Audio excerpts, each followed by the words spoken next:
Hello and welcome.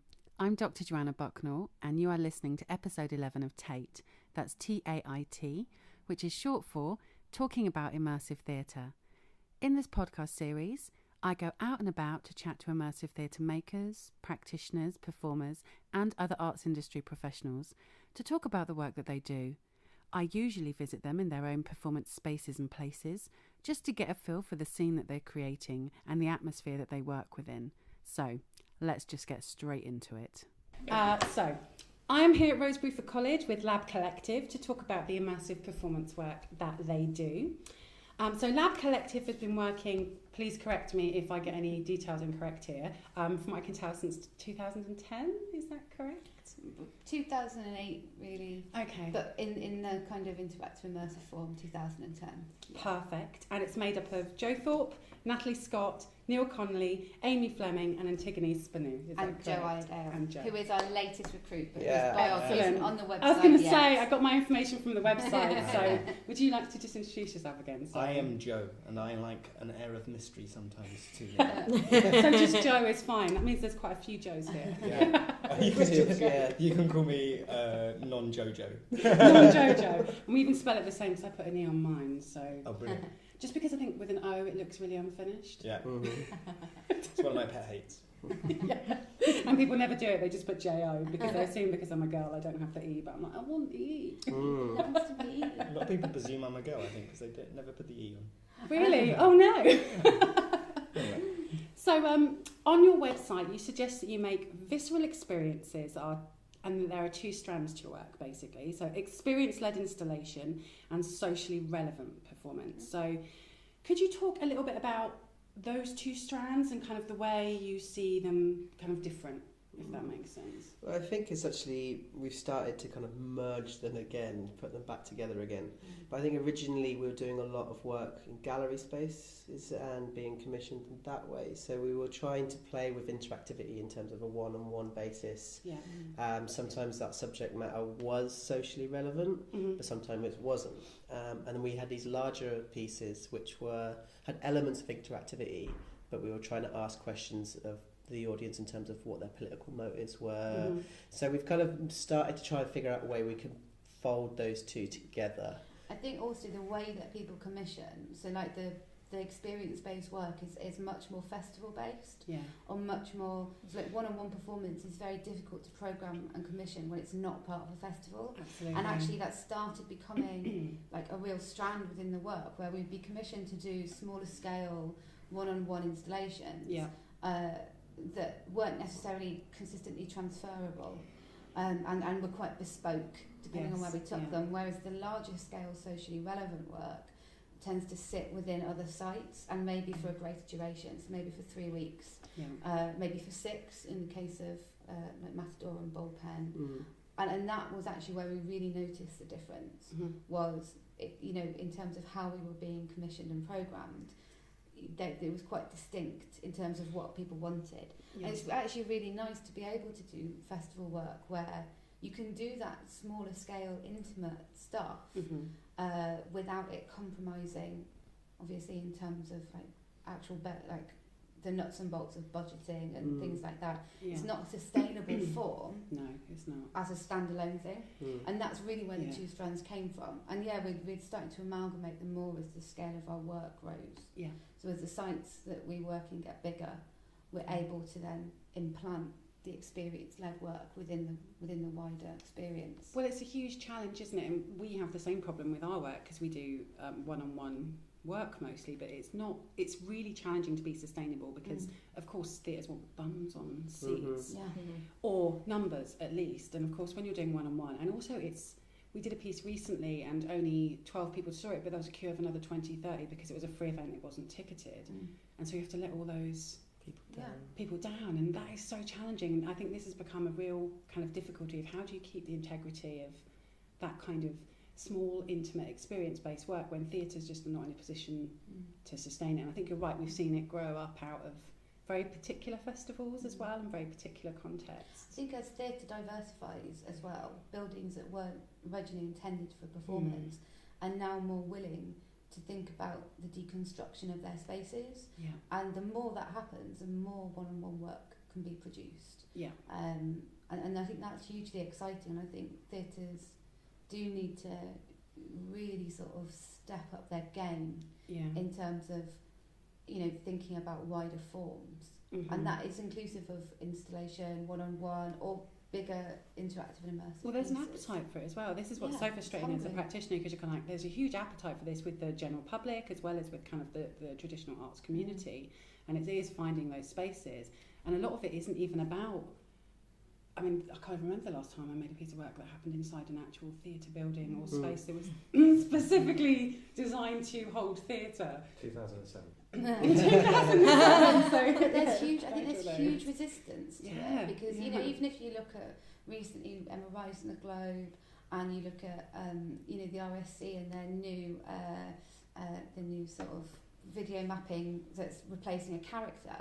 There's this huge resistance amongst conventional theatre goers, and actually it stops the diversity of the audiences. Yes, that's exactly what it does. Because this kind of work, when it sits in those communities that aren't traditional, maybe people don't go to the theatre a lot, or maybe it's a totally different demographic, suddenly you chop off a huge proportion of your audience that you might be able to capture. Exactly. The social and economic class of the performer as well has changed. So actually, this instead of it being a grander or like an old arts form of tradition, there's more to play with and barriers to be broken with, new blood and new lease of life. Well, it comes much more, and I think what this kind of work often taps into as well as new audiences that are interested in gaming and interested in game and play and all of that kind of stuff. And I think by big theatres and traditional spaces kind of not engaging with that, you're exactly right, they're missing out on kind of much more diverse audiences, and audiences who would not normally come to the theatre for something else but might come for this. And you don't even need to use their big spaces. I mean, often, especially with one-on-ones or things that are headphone based or walking based, you just need somewhere to begin from usually, and that can be a tiny space, a foyer, a cafe, a toilet. I mean, I think you'll probably know more about this, but the Battersea Arts Centre is particularly good. The whole building's licensed for performance. Literally every single person I have spoken to has mentioned Battersea Art. It's so interesting, but it's this real locus for change. They really embrace it. So they Punch Drunk's Mask of the Red Death was there, and that was like a really early iteration of us seeing interactive and immersive work in a theatre space. And then they kind of followed on from that with the one-on-one festival. They're making kind of more game-based London stuff. Stories. London Stories and migrant stories. And they're really open to embracing that. And they use all their spaces as well. They always make all of it available, and often you've got maybe more than one thing happening, and I think that's the future, because that is sustainable. If you can have 4 or 5 events going on in an afternoon or an evening, then of course Bush Bazaar was But there was, like, for instance, the cabaret event and nightlife world is starting to embrace more interactivity. Like companies of people that used to just do like visual walkabout is now turning to be more interactive. And they're starting to build little spaces within the main event in order to facilitate these things. And that's exciting. The same things happen with Greenfield festivals, actually building tents or areas, performance areas for performance to occur. But also, like, that allows your audience to have a huge amount of diverse audience coming through. Yeah, it's a completely different audience. Suddenly you can access 4,000 people to see some of your work throughout the weekend. Like, this is really, really exciting. And most of those have never aimed and may not even stepped in a theatre. It takes away that elitism a little bit too, doesn't it? Which I think is really exciting. They have no preconceptions. No. So the joy of having like a festival audience, like a Greenfield festival audience, is that they have no preconceptions of what they're walking into. It's not billed in the same way. So like we do a lot of work for Boomtown, and what's really interesting is that it's an expectation that it is one large square mile immersive event where nothing is not allowed, and therefore in some ways they don't feel the need to test the boundaries as much. And they're great players. Such great best players. And in that world, it gives us a bit of anonymity to try something new as well, because it is a blanket that we're working under as one major project of creating a town or a city. So talking about space actually takes me very nicely to my next question. So you're based at the Fly Pit, Stanley Hall, alongside Nomad Creative Studios, is that correct? So can you tell us a bit about that space and what it is that you're you're doing there? So I think it's an odd little space. So it's underneath the stage, and it used to be the old fly pit, so bringing up the sets through the back of the stage and such. And when we saw it, it was a bit of a storeroom, and we decided to work with Hannah and try and look at the ideas of collaboration. How can two companies that are really kind of quite separate work together to try and build something? Hannah's the head of Nomad Creative Studios. Great. Yeah, sorry. And what we decided to do is that we want to see if we could use that space to benefit lots of different practices. Okay. And it just happens that we've been working a lot more of interactive work, giving space for interactive installations. We do a couple of events, like an event called a Lighthouse, which is a way for artists to share work rather than to be judging work. And also like giving space for workshops, like Daniel Cunningham. He's doing some workshops down there which are quite interactive in its basis. And it's just sort of like a bit of a home for many people that we work with. And we're just trying to open up that pool of people. Because a lot of the people we work with, we end up sticking with for a long, long, long time. And community building almost of artists is something that's really strong. So it's kind of like becoming a sort of creative lab, I guess. Where I think that's something where that's how we started. It was as kind of a lab-based ethos. Literally down in one of the rooms on the opposite side of this building. We built together We a group used of to people. hold weekly sessions where people would, performers would come to the sessions with a question that they would want to explore, and they had a series of exercises to test. And it was a really kind of interesting thing, and actually it kind of feels like we're starting to come back round full circle, but from a slightly more mature and from a slightly more also developed place where we know what we're offering and why we're offering that. The Lighthouse event's really interesting because they're quarterly, so they're every 3 months, and it kind of enables makers to have access to more alternative spaces. So you can use the mezzanine, you can use the tunnels that run around the side of the stage, you can use a little main bit, there's a nice little place outside, so it offers a bit more diversity away from a traditional scratch, so to speak. Or you're able to pitch an element of the show. So for instance, Difference Engine came in and explained the game mechanics of their show. And like how this particular mechanic was going to work within the whole immersive piece, and demonstrated how that could work. And that was actually really interesting. So it's almost like a mixture of a TED talk and an art installation and a theatre. Performance, presentation and discussion. So like Joe's performing a piece there in January. Scratching an idea. Oh, excellent. Do you want to talk a bit about that, or is it a secret? I don't mind if it's a secret. It's a friend of mine, Tim. He's put it on the show, and it's a market research into. I think it's going to be a 2-year campaign on a campaign called "Are You Buying This?" And he's creating a conscious consumer group. And just so it will be, to be fair, I'll be taking people's information and.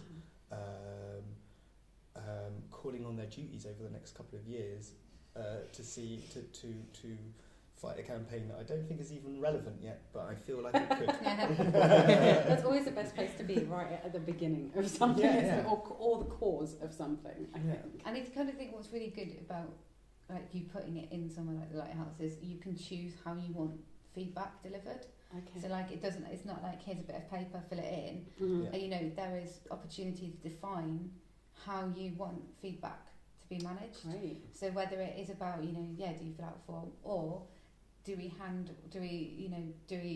you just mingle in the break times and collect feedback, or is it feedback direct after what it is that you've done? We've had so quite much a more few dialectical exchange, lots of people writing stuff on paper and chucking it at people on stage, and that's how they've done it. I love that. That's much better than fruit. Vegetables, isn't it? Ideas. And I think it's really important in the kind of work that we make to have that opportunity to diversify in terms of feedback, because it takes some people time to process. It takes other people, they just want that immediate kind of, what's your immediate reaction? I find that really hard. I often need the time to just kind of take a few minutes and think about it, or longer than a few minutes sometimes. It takes months for something to kind of realise how it's impacted on you, or how you've thought about the best advice or messages in life take years and years to unravel themselves. Like some things that people told me at university, I'm still like, understanding more and more every day. Absolutely. And like a good piece of theatre, when that decision comes in a couple of weeks or a month, you go, oh my God, I get what they were talking about.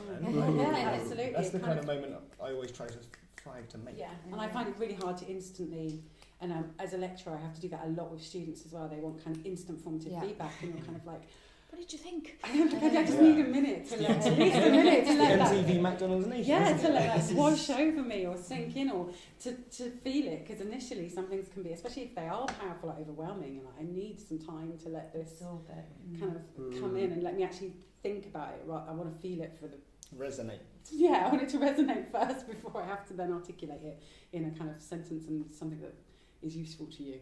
Yeah, absolutely. Basically.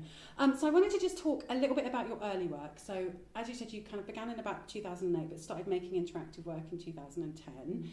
And from what I can gather, some of your early work is Snatching Threads, Unseen, Bullpen, Matador and Fields of Tinder.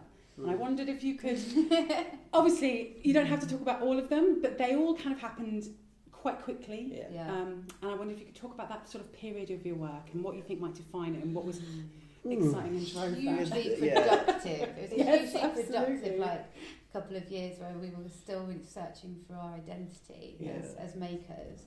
And I think that, you know, especially kind of Matador Bullpen for us was really like the first album.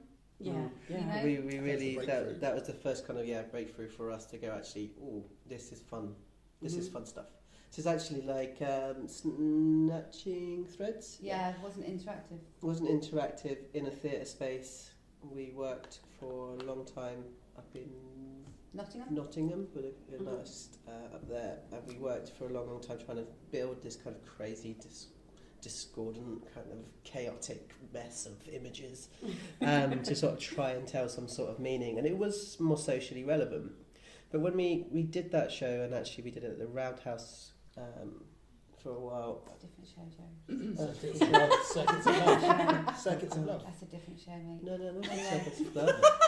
That's I think you should cut this. That's about the neighbours. Yeah, that's Snatching Threads is the one I did with Claire Gotham. And sorry about this. It's the one this is the lovely thing, though, isn't it? It's actually the way that memory is fallible, and actually the way our practices kind of slip and evade us. It's because we've grown so far away from it. Of course. I don't know if you can hear it. Can you hear that? Can you hear that? Joe's sweating. Nice smiley red face. I guess you always come from one angle, and it's always developed, and you just say it. There's seven stories in the world. Snatching Threads was about our concept of success.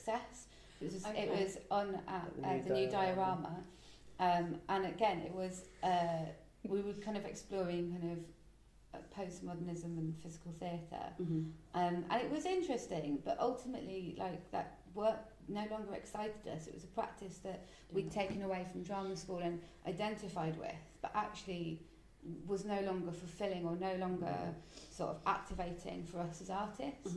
And actually, as a, you know, I performed in it, and then that was the last show I've ever done. Because there was this recognition that actually, you know, we need to grow away from this and find our own form. So the first kind of really interactive work we made was Bullpen and Matador as part of Theatre Souk in Picton Place.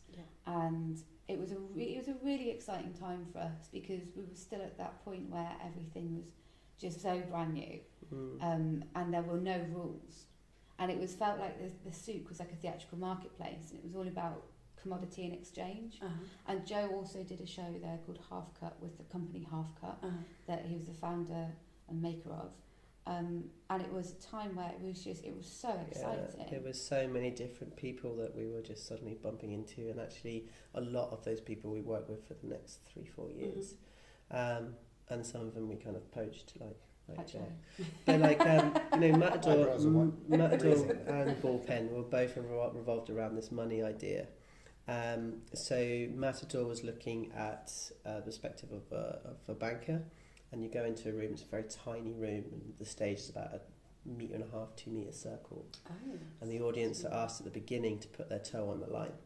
And the idea is throughout it, he talks about how we are all responsible for different elements of the crash, and why we're blaming this particular type of person, when actually we've all got credit cards, we've all got debt and everything like this. And the idea was that by the end of the piece, usually one person had their toe on the line left out of everybody else. and that person came into the circle and was trained to become the new matador.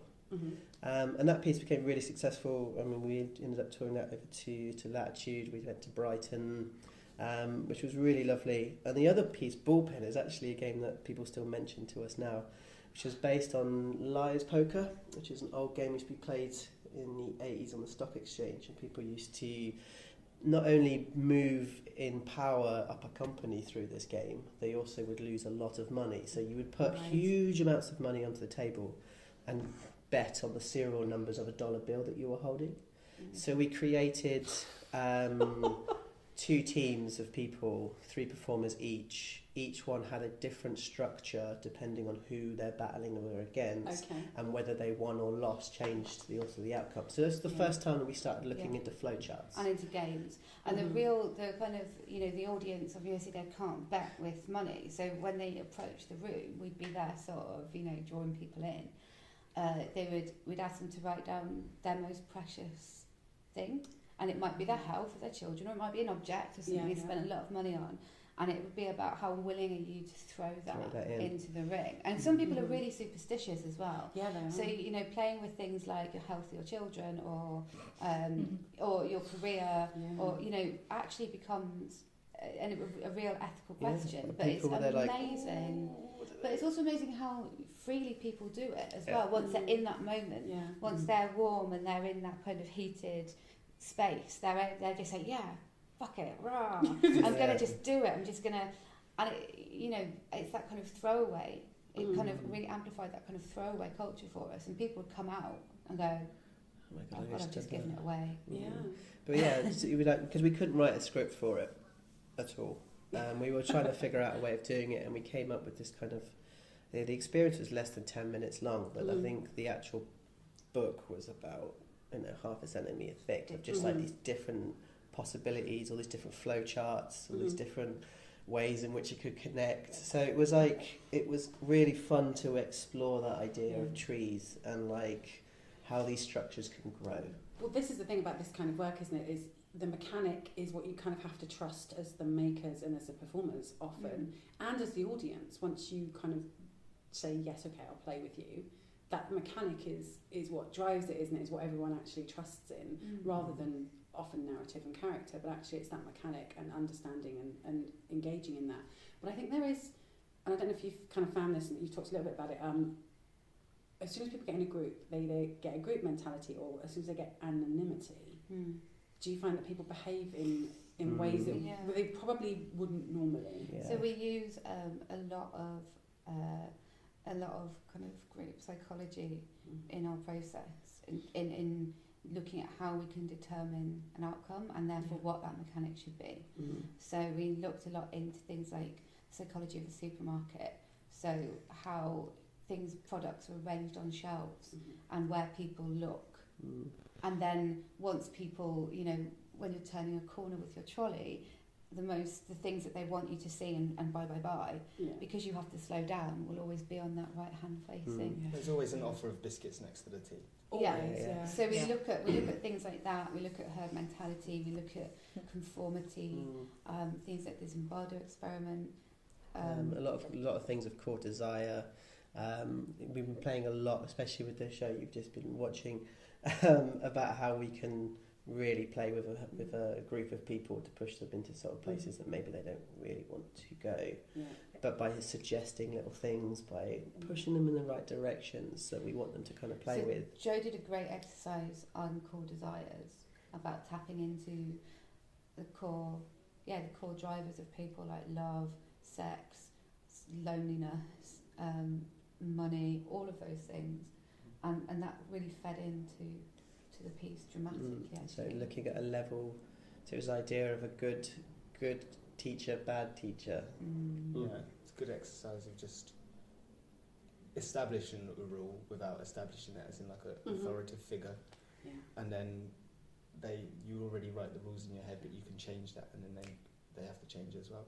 I'm obsessed, like an authoritative figure doesn't also have to have authority. I'm obsessed with like the shop attendant. The shop attendant is perfect because you put trust into them, and they talk to you and listen to all your needs and what you want, and then they show you this product, and you go, oh yeah, and they go, it's this price, it's in the budget you said, and you said you wanted all these things and you like it, and then they get you to the checkout and you part with your money, and you're like, are you happy? And you go, yes, I'm happy, and they go, I'm happy, and everyone's happy, and we've got you from A to B, and you feel like you've driven the situation, but you wanted to buy nice jeans, they wanted to flog you something. Yeah. You know, but everyone's happy, but it's a completely different pathway to get there. Yeah. We look at sales a lot as well, the kind of sales structure of how salespeople look at obstacles in particular and overcoming obstacles. I used to work in a call centre. I used to manage been there. I used to manage a call centre for Windows and for Kirby. So I know all of that. So that sales structure is really key, because actually, you know, even though performatively you're portraying something and you're giving it, I mean, the challenge is having that structure but equally placing meaning onto it, and then kind of characterization and all of those things creates a really complex structure, and you might actually be working with four structures simultaneously. You know, so it, you know, being quite analytical about that has been really useful for us in terms of developing a strong understanding of audience experience. Well, the ethics that work through that as well, because I remind myself sometimes when you have a hard day and you think, it's not a call centre. And the one thing I don't think I could do anymore is that, because the ethical difficulties that I used to feel then as well, and I think I'm not sure I could even go back and do that now, considering I kind of make work that is about inviting people and welcoming people and putting people at ease. There's an element of consent. It's very difficult, And like, I used to work for actually the same call company that Joe did, and you did. And we, you know, I was put on the Barclaycard department. So you were in this like glass room, and you had to leave all of your electrical equipment outside, and you were asked basically to upsell credit to people, so they would be transferring their credit. I made it for 8 hours. And then I left that company and I never came back. Awful. Having to speak to like older, vulnerable people and like keep going with the script, sell it, and kind of eat you alive as a person. And all the trees, you know, kind of like they say something to you and you flip to that page, and then you have all your list of obstacles in which to overcome and persuade them, and you're like, what am I doing? But it's all deceit. You're all just lying to people to get to your next need. You know, at the end of the day, intent behind the deceit. It is that intent. Yeah, exactly. And actually, if we did these interactions without essentially trying to drive a meaning or a product, which is our product, is the meaning. Absolutely. You know, it's just a wayward conversation. You know, but I think what gives it ethics intrinsically is by putting the frame of performance around it, because the moment you call it theatre or you call it performance, you're being honest. Even though it's all about my mises and it's about representation, actually, just by calling it theatre or calling it performance, I think there's an honesty in that, by saying we are playing, we are going to play. We might play at the edges and we might play with things that are dangerous and that frighten you, but we are playing. And so there's I think there's an honesty. It's the performative honesty, I think, and that's what like fascinates me most about kind of like this work, where you have to put across your message, but it's all about the care that you take with the audience. Joe has a great kind of say of that. It's not just about a duty of care. You have a duty to care. Absolutely. From Russell, so same thing we went to see. Yeah, exactly. And that Russell, really struck me. And Russell was stood there and he was just like, strongly. You know, there's duty of care and then there's a duty to care. And the sort of ethics work that he does is unbelievable. I know. That's since Exeter, that has stuck with me so strongly. I was going to say this later on, but some of us met at a conference in Exeter, and it was about audience and design. So it's about was it interaction? So the whole conference participation, interaction, and his particular section was about the ethics of participation and interactive, and a lot of his work came from a really historical place, which was fascinating, because I think we do have a tendency to think that everything we do is new. And I'm really conscious that actually everything we do is an amalgamation of things that are quite old. Yes. You know, so I say this all the time. It's not a brand new thing. Nothing's original. And actually, we're fooled by the Victorians into thinking theatre has always been us sat in the dark on velvet seats watching other people do things. Of course, it absolutely. That's the smallest moment. It's just that's stayed dominant and stuck with us. But earlier forms of theatre were not like that. Exactly, and so Russell Anderson, he says like this idea that we can sort of look backwards and sort of understand that our audiences are in a contract, but we have to be able to offer that extended contract of like, is this okay? Can I do this? You know, almost the same there. Can I hold your hand? Because it's just the same as mine. Like that first invitation of like, I'm going to touch you. Invitation, consent, all the way through, and there's something really ethical about that, and there's something really honest about that, I think. And it's not always verbal. No. I think, Jo, you talk about the earning consent. Yeah, earning the right to touch someone, but then you can also abuse your power and touch someone without touching them, you know, like stand here and slightly move them rather than grabbing them and moving them. So you could, there's the boundaries of that. Like with the idea of which Russell was talking about here, is the idea of the audience being a protagonist, and we've really the idea that if the audience aren't there and not fueling anything, your piece should be 2 minutes with the interaction and actually them fueling, and it makes it more relevant to them. And then without the audience, literally your installation should be a minute or two, but with the audience it should be 10 because of the relation. I was doing some reading, and apparently it takes 4 minutes to generate intimacy through eye contact in kind of everyday kind of situation. Oh, I can do it in 2.5. And I thought to myself, in a performative frame, when you have, because it's condensed, isn't it? Everything feels... It's an Uber reality. Yes, it is Uber. Everything is more and more exposed, and I think you can actually sometimes you can do it with a look. In a performance, you can do it with the extension of a hand. You can do it with the tilt of your head, and I think that it's exactly that, isn't it? But it's the way you couch or you offer the invitation that can. Because I've been to shows where it's been done in really dangerous ways that are completely unethical, and I felt very. Or the structures, or the journey you've got to that invitation of the transaction as well. There's loads of within the piece we've just. Which you've just seen as well. Yeah. It's a series of subtleties that suggest an idea, but actually you pick up on whichever ones are relevant to you or resonate with you. Yeah, and the other ones might do it in a week or two, we hope. And it's mechanic, isn't it? And it's mechanic and structure that creates the way of being able to couch those invitations and to be able to continue and to pull people further and further into those things. And I think that's also what gives people potentially permission as well. So one of the dangers that comes with this kind of work as well is that when you make an invitation or you make that offer, you have no control over how those people potentially might respond. Have you had an experience where the audience have just behaved in ways you absolutely could never have possibly anticipated, or done things where you're just like, oh God, there's a couple of ones, but I think it's like they've actually, by doing so, highlighted something quite fun. So we were doing an installation at Boomtown, and and we were playing a game where we were playing a big game of poker. It was all about finding spies within this little room, and this guy was dressed up as a pirate, and right in the middle of it he stood up, pulled his guns out like this, was like pushed his chair back and was like, right, that's it, I've had enough of this, right, who is it, which one is it? And we ended up this standoff going off inside the room. And actually what it created was this really fun moment of like how do we deal with this guy? But he was so invested in it that he kind of played within the games, the rules of the game. But what our structure allowed us to do was to run to the exit contingency. So the way that we work with flowcharts, we use feedback and non-feedback loops quite a lot, but there's always an exit contingency. And so we could allow it to play out for as long as we wanted. Because you have a way. We have the way out. But under the table, we all had like weapons.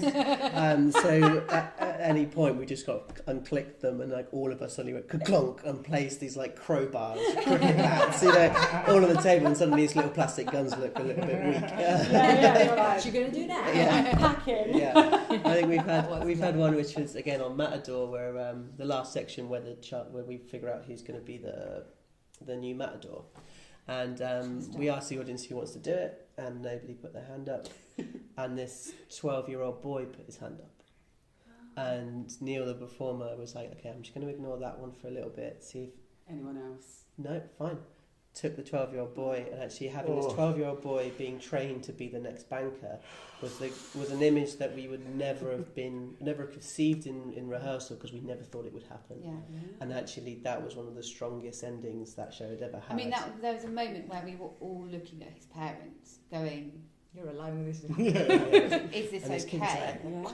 Is this jacket. okay? Yeah. And they kind of pushed him down the stairs, like, yeah, go on, it. do it. And I was like, oh my god! But it was an amazing and brutal ending, because there's this little boy. He's younger. He was like 7 or 8. He was really young. And it was that kind of, this is the next generation. Yeah. This is the next generation of bankers. And do you know what? That was the only venue that we've done in which there wasn't the ability for everyone to have their toes on the line. And that was the first time I have it. But we've also had ones where, like, Neil got a pint thrown over him. Yeah, we had a few pints thrown over people. Wow, yeah. Okay. But we've also started to work in ideas of disruptive and destructive audiences and how to deal with them. Yeah. So we've been looking at ideas of like special treatments. How do you make somebody who's being disruptive suddenly be the standout that makes them shut down? So we use a lot of child behavioural psychology, which, so kind of creating, I know it sounds ridiculous, but we call it special audience member. So it's the praise, rule, ignore technique that you often see used in primary schools. Yes. So you take negative behaviour, say for example they're arguing with you over what colour wristband they have, and you know they're like, why have I got this one? Why can't I have that one? It's like, this one's the special one. This one gets you more places. Actually, you're really brave. You're really brave. You love curious people here. Maybe you should come with me, stick close. And suddenly, actually, that negative behaviour has been turned into something positive, and then actions to diffuse a situation that could cause problems. Yeah. And it's catching it before it becomes destructive. And in our destructive elements, you know, we always employ an idea of a pit boss.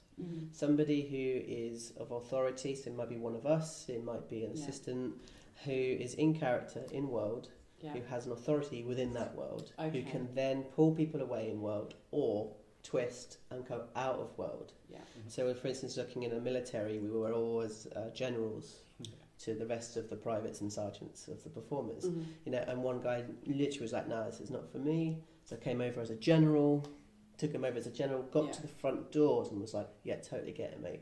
Like, have fun." And he was like, I understand what's going on. I'm just not up for it. It was like, "Great, have a great day. That's fine. Off you go." Whereas Absolutely. Whereas other people just find some things hard to manage. So they were so over-enthusiastic audiences can be just as hard to handle. So they hadn't listened to the instructions, and they charged around the side to go into the installation rooms, and literally we had to kettle them. They were like, oh, court martial. Took them out to the front, and then actually they wanted to play. So we just gave them a different exercise, like a backup exercise. And it was the over-enthusiastic ones are the hardest, because they want it so bad. They want to play so hard.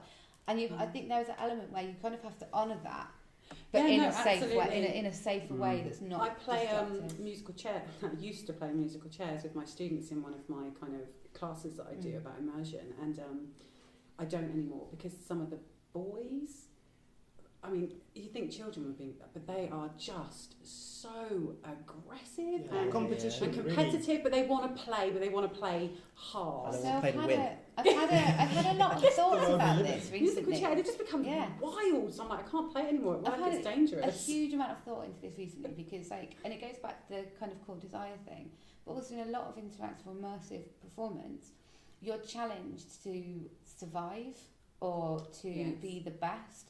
And actually, your ethical brain gets switched off. So if you're being chased by zombies, you will more often than not leave your friend behind.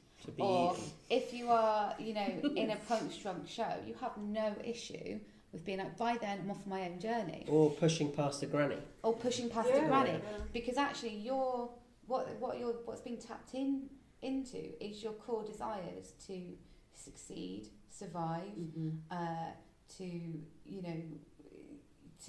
to be competitive, and I think that overrides often people's ethic in the moment. And there are some things I think I've been to zombie experiences, and so has Nigel, really extreme ones as well. And I was really surprised at my own body and the fact that things, of course, I've had adrenaline before, but they're in situations that are kind of real world. Yeah. But I think your body in some of these can actually trick you into forgetting, or not even forgetting, but your body just takes over and does what your body does in those kind of situations. It's a fight or flight response. Absolutely. It's the brain that, switching off. and denying that is really difficult, even if it's a simulated situation. It's instinct, and you can't. And I was so surprised at how getting in touch with your animal needs. Almost, it was because so effective. We don't do it in modern day. That actually like a playground to be alert in the different senses of what we're usually told within like the visual and the and maybe you don't know stuff like that as well. I found myself at the zombie thing in a cupboard, breathing and just going, trying to remind myself this isn't real. But when I can hear people screaming and the noise, it'd be the realest thing you've done a week. Yeah, and I couldn't help myself. But I surprised myself because I behaved in ways that was braver than I could ever anticipate. Yeah. I behaved in more ethical ways than I thought I would. Yet some of the lads that I was with, at one point there was this group of, I don't know, there must have been 18, 19-year-olds, grabbed me and pushed me in front of the zombies. Shame. Who said chivalry was dead? I was like, shame on you. Your mother will spank you raw. That's shocking. And so that really surprised me. But it was other people's behaviours that really surprised me. And I surprised myself at how I kind of just took a lead and went, for the first sort of hour I kept thinking, I feel like I'm going to die and I should probably leave because this is horrific. But then I kind of eased into feeling that kind of heightened sense for that much time. And then kind of went, actually, okay. And I found I behaved in ways that I really didn't expect at all. But I think that's when it becomes interesting, isn't it? Is when your body sometimes takes over. And I think especially when you get put inside things and there's some things that are more visceral in terms of you see, there's another level of consent for me, because it's kind of like there's, you know, the tactile, but then also what you're intending to do with the physiology of somebody. But also these sort of experiences are very explicit about what. Yeah, they are. You know, you're going to go to the zombie thing. Hey, if you go to the zombie thing and you're scared about being scared, then you're in the I wrong kind show. of didn't want to go, but I thought, I'm writing a book about immersion. This is one of the big things. I really wanted to go. He had I was like, I really don't know if I want to do this, but actually it was all right. If you're having to leave us, don't worry. Thank you very much. I'm going to go with her. Yeah, I'm going to come with Cool. It's Joe and it's going. Bye. Okay, so Who's left? You should say. you should say who's left with us. Okay, so it's me, Joe.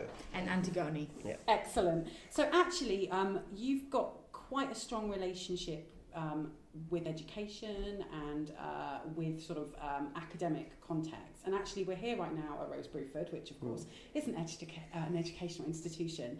And you have been working with some of the students here on a piece of work, which is Love Inc. Is that correct? An introduction to clean love. Can you tell us a little bit about what you've been doing while you've been here and about the show, which actually I have experienced myself about an hour or so ago. It's maybe longer than that now, actually, so I'm just still taking time for it to resonate. But can you tell us a bit about what you've been doing here with students at Rose Bruford and the show that's kind of come out of that? Okay, so it's with the European Theatre Arts course. And it's part of a module which is Europe and 21st century practices. Great. So this is the first time that it's the second time, because it was a long time ago since they had interactivity as an idea, which was with Peter Kirk. But this idea of interaction, immersion, was something that is emerging as a European practice, really. Yeah. So we were asked to come along and sort of teach the what our practices are, to develop ideas of structure, to develop ideas of archetypal characters, and essentially train these students in, I think that's 7 weeks, 7-week course, into looking into how you do interactive work, and at the same time try and develop an idea for a show. Yeah. And these guys that we've had with half of the year, and they wanted to have a look at something along the lines of relationships, and we watched a lot of materials that were looking into how populations or how people are manipulated through different ideas, through advertising, publicity, things like this. And so they wanted to try to create a company of some sort. And Nat and I sort of played with them for a bit, and we kind of looked at how love can be commodified. And that was the original idea. And kind of what it got to was actually looking at a self-help idea, like ideas of what is the best way to improve yourself in society. So is it through individualism, trying to look at life goals, trying to make sure that you're secure and safe and that you're doing well in life, and then therefore others can also come along with you? Or is it about being able to contribute to your community and actually improve the community as a whole? And the students really kind of took to that, and they really enjoyed that idea of a balanced argument. Something where you look at and you go, yeah, I agree with both of those. Like, you need a bit of both. But can we make a company that's sat on the extremes of those and get the audience to play as a focus group? Now, all of the students here, the production staff, production team, the designers, the performers have never seen or been to or performed in any interactive work. So that was a challenge. Which has also been the thing which has been so wonderful about it. So for instance, taking the stage manager who's used to trying to call a standard show with a script, suddenly I'm going, okay, cool, you've got 8 rooms. How are you going to call that show? Taking the production manager and took her to different sites and different places that we've been working and gone, like, cool, this is kind of how it can work together. And deconstructing a theatre into a multi-room space. You know, and actually it's been a lot of fun working with them, going, okay, how do we work out an audience route? How do we make sure this audience gets to all these different places safely, but also feels as if they're not being shunted around this space? And I feel like the work that they've actually created is, we split them out into groups and was like, okay, cool, this is your room. This is a stimulus for that room, but build something. So everything that we were seeing was coming directly from the students. And it was some really beautiful work was starting to emerge. And then some very ridiculous fun work was also emerging. But even things like, right late in the process, Chris, who plays Jake, the wellbeing ambassador, added something in yesterday that it was just like, I want to try this out, and we're trying to play with that idea. And was it after having that first audience? It's about, we're trying to look at this idea of fluidity, looking at this idea of performer come designer, come director, come dramaturg, being their own editor. Well, this is the interesting thing, isn't it, about this kind of work, and it's fairly challenging to teach. I guess you found that as well. It's to kind of like teach it, because it's about an approach and an attitude and a process.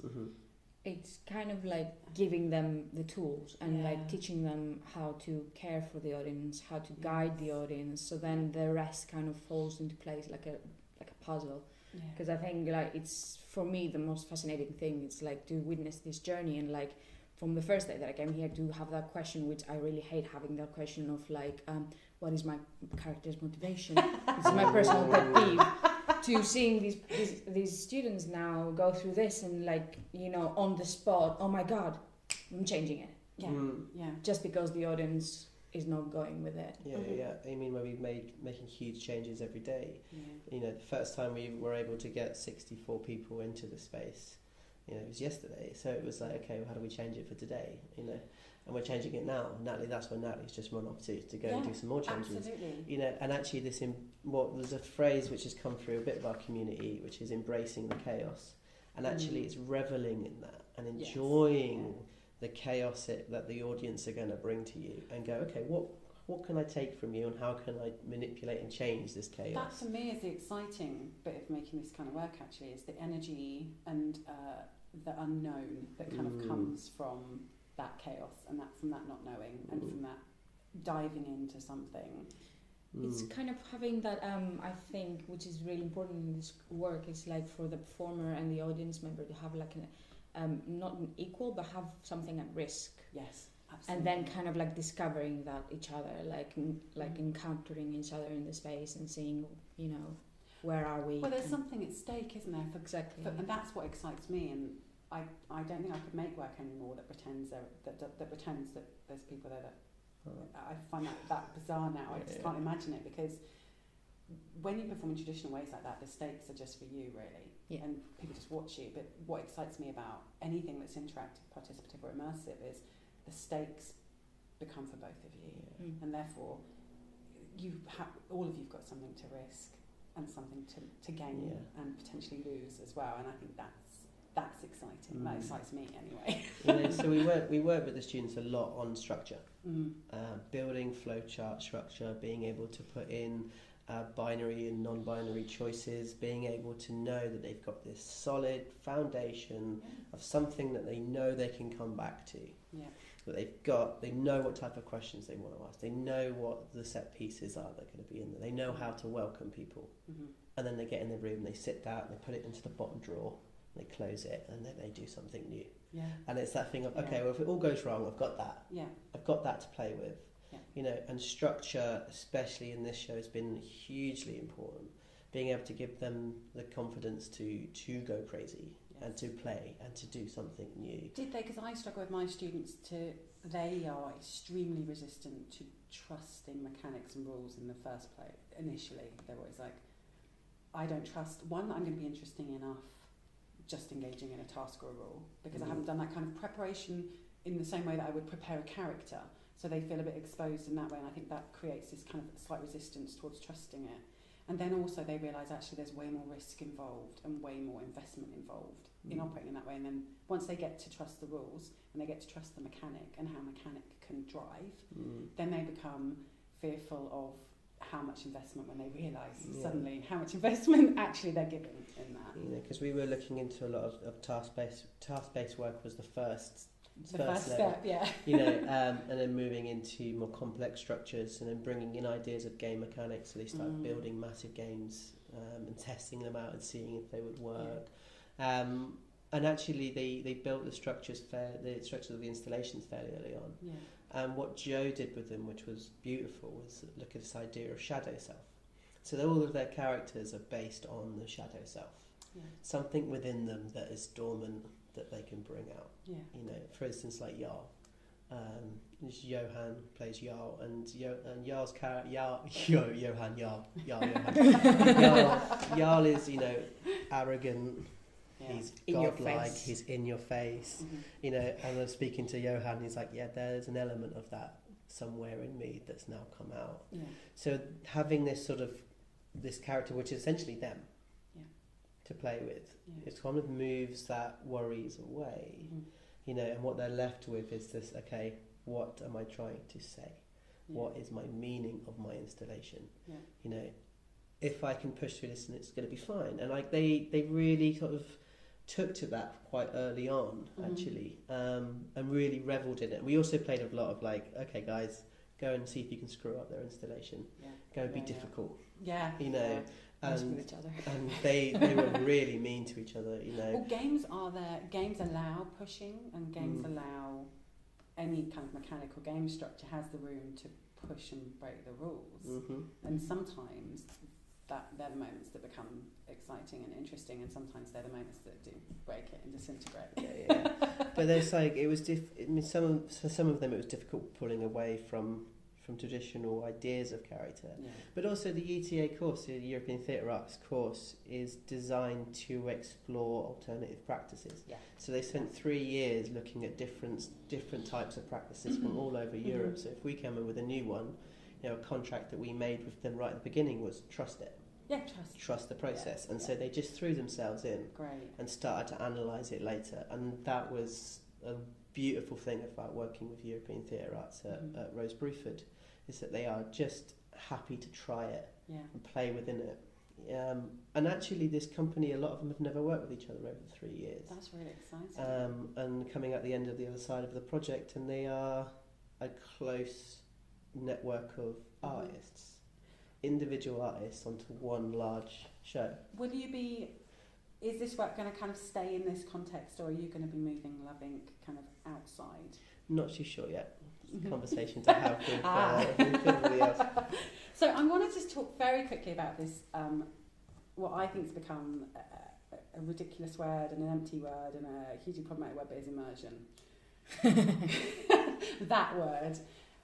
What do you think about that term, and does it have a relationship to your work, or do you like to talk about your work in other I don't ways, think really? it has a relationship to our work. I mean, we use the words interactive, participatory, you know, but I think when I think of immersive, I think £250,000 sets, and that's it. Yeah. I don't, and our work is not design led. It's about what's happening between the performer and the audience member. It's about uncovering a meaning together. Yes. I don't. If the audience come in and they look, for instance, on that one, if they were looking at the chandelier the entire time, then I failed miserably. You know, because I did mention the chandelier when I first came to the space. I love that chandelier. Yeah, but that space is essentially bare. Yeah. Essentially. Yeah. You know, and it was about focusing on what are these performers or what are these workshop leaders in this company doing with you. Well, I think for me the interesting thing is, you know, those big expansive spaces will be there without you. I was going to say that, because for me the word immersive doesn't necessarily mean I will get any interaction in it. Yeah, there's this weird assumption that immersion instantly means participative or interactive, or agency, and I don't think that is the case at all.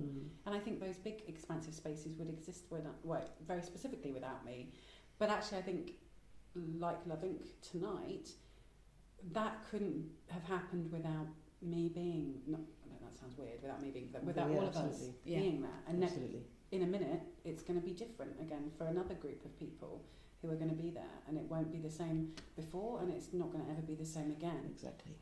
And that, I think, is exciting. But the problem is we have to be realistic, because we work in a situation that requires marketing and producers and publicity, and I think it's become this real kind of tag that gets put on things to be able to sell tickets. No, my tag's better. Yeah. Guerrilla immersion. That's why I like it. Guerrilla immersion. Think about nice. But it is like looking, but also looking at the content that's now being built. Yeah. We're looking at a very retrospective, nostalgic field. I'm going to kind of say it and be honest about it. It's nostalgic white feel. Yeah. If you have ideas of Goosebumps, you have these ideas of Alice in Wonderland. You know, and it's like it is nostalgic for a particular generation. And actually, I'm interested to see where it's going to twist to. Yeah. I feel as if we're in the middle of something, but actually what I want to see is all those catfish underneath that that are really playing with something and really enjoying that tiny room in a big event in, I don't know, Hackney somewhere. Yeah. You know, those people that are trying to push a message or trying to push meaning into it, that's the exciting thing that I think is coming up. I also think that, like, you know, gameplay is really exciting, and what's nice about the gameplay guys is they've started to just use the real world, and that's just as fun. But like, absolutely. We can't. This is a thing. We cannot compete with the big tree. No, we can't. The big tree, which is that Punch Drunk, Secret Cinema, and Leon Font. Yeah. We can't compete with them on terms of budgets, in terms of look. We can't do it. No. So actually it's about how do we play within the kind of the means of it all. And I think they have a much closer relationship to theatre. Yeah. And to those audiences, actually, to because there's still an escapism. You're still entering into that aesthetically constructed, fictive, mimetic space where you don't really have a lot of agency and you don't really impact materially. But you can experience a beautiful world. Of course, because you go inside it instead of sat watching it. They reach across, pull you out your seat, and let you in. Yeah, and actually, it's like I'm interested with the dark cupboard person that you stumble past and they pull you in, and you end up being in there for 15-20 minutes. Some of the best experiences I've had have been in toilet cubicles. Yes. Some of the things that have changed me. Forever have happened in weird venues with strange people in toilets, and they didn't cost, hundreds and thousands of pounds, but they've changed me forever because they have a very different kind of engagement. It's that experience, we learn from experiences. That couldn't have happened without me in that moment, in that exact moment, in that exact time, and will never happen again either, in the same way. And for me, that is exciting. And there's a risk involved in that I really feel there's something genuinely at stake. And I think, for me, that's what excites me, that's what drives me. And I very much get that kind of sense in your work as well. And I think people are interested in gaming as well. People want to play. We don't have a lot of permission to play anymore as adults. And I think people forget how to play as well, because we're taught, once you get out of junior school, everyone just goes, right, you can't, we're not playing anymore, everything's really serious. And I think this kind of interaction and participation gives you a permission to play, which means you can discover things, because play is dangerous. It's like Neil Connolly, who works with us, he's on a show, he's working to create a show called Lamplighters, which he's written a spy thriller. And essentially the idea is that the audience flesh out the characters within the story through using improvisation games. Yeah. So he's kind of taken this interactive idea and pulled it into a stage show idea that could happen on this table right now, or it could happen on him being far away and playing it out. But the audience having that ability to change the course of a character because of the way they've improvised it. You know, beautiful scenes of a spy trying to tell his wife that he has to go to East Berlin, but he can't tell her why he's going, and she knows why, but she can't say, you know, and like the audience are fully engaged in it. And I think it's absolutely wonderful to see that type of work, you know, and it costs him, you know, it doesn't even need a table. Yeah. He just needs him. Yeah. And I really want to see more of that. Yeah, I really want to. That's what we do as well, isn't it? Literally one-on-one little gorilla. They cost nothing. We can everything fits in a box, and we can little take suitcase. it. And it happens. And it happens once. 8 people see it, and we're gone. It's kind but it's also a struggle to sell that, because it's like I want to do a piece that looks at why people make decisions on, I don't know, their beach holidays, and actually the effect that's having on the environment, let's say. Yeah. You know, I can't get funding for that, but I want to do it. You know, you have to put on your Arts Council form, and how beneficiaries? 2. 3. You're like, I'm not going to get this funded. Yeah. But that, I think more and more people are looking at that and being interested in that. And actually, like for instance, the show now, being able to place, because we have those skills now from the earlier work, we can now put it into the show and actually enrich it and give it a space to do. And you said earlier about the event-based world, you know, they're starting to do that as well. And I think it's pulling these beautiful threads together. You know, even in terms of medicine are starting to look into it, and like it's a great, very exciting time. Yeah, and mental well-being and mental health as well. I've been to a few things that are starting to use those kind of interactive things as therapy, which I think is, again, really interesting and really exciting, because it's about ethics and agency. So I guess it was only a matter of time before those things sort of seeped out from under the red curtain, which is what always happens, isn't it? Kind of leached across. Okay, so I don't want to keep you for too much longer, because I know you've got lots. I know you've got loads of things going on. So, what is next for Lab Collective? I know I've got loads of people listening who are probably thinking, right, I want to get and see a piece of your work. Well, see is that ridiculous term, isn't it? Participating, and you're like, I don't know. Difficult question. I'd say we've got a lot of greenfield festivals come back up, of course. Okay. Looking towards Boomtown next year, I think it'll be fun. So that's something to definitely come along to. Are you often at the Fly Pit? Are people welcome to knock and say Please hello? Don't even have to knock, just open the door. But of course, the Lighthouse, in January the 10th, if you want to pop down, that'd be wonderful. But also we're just sort of gearing up for a few different projects. I can't give any more.